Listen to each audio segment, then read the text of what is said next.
alongside the premium Magic 5 Pro and Magic 5. A more affordable Honor Magic 5 Lite smartphone also made its global debut.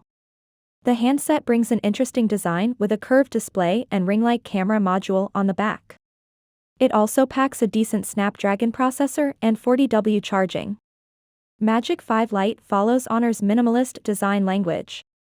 You'll see a circular camera ring on the back of the smartphone that makes it look different from other mid-rangers in the market.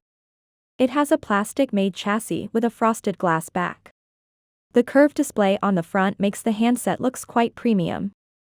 The Honor Magic 5 Lite brings a 6.67-inch OLED display that offers an FHD+ resolution and a 120Hz refresh rate.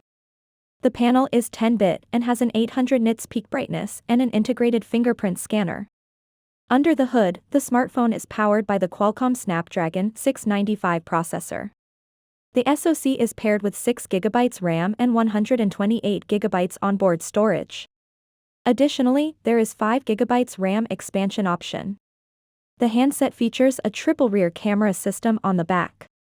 There's a 64MP main sensor, a 5MP ultra-wide-angle lens, and a 2MP macro unit. For selfies, the Magic 5 Lite features a 16MP snapper on the front. Fueled by a 5100 mAh battery cell, the handset supports 40W fast charging. It runs Magic UI 6.1 based on Android 12 out of the box. Connectivity options on the device include 5G, 4G, Wi-Fi, Bluetooth 5.1, a USB-C port, and a rare 3.5mm headphone jack. Honor Magic 5 Lite will be available for purchase in midnight black, emerald green, and titanium silver colors. It is priced at €379, roughly $400. For the sole 6/128GB configuration.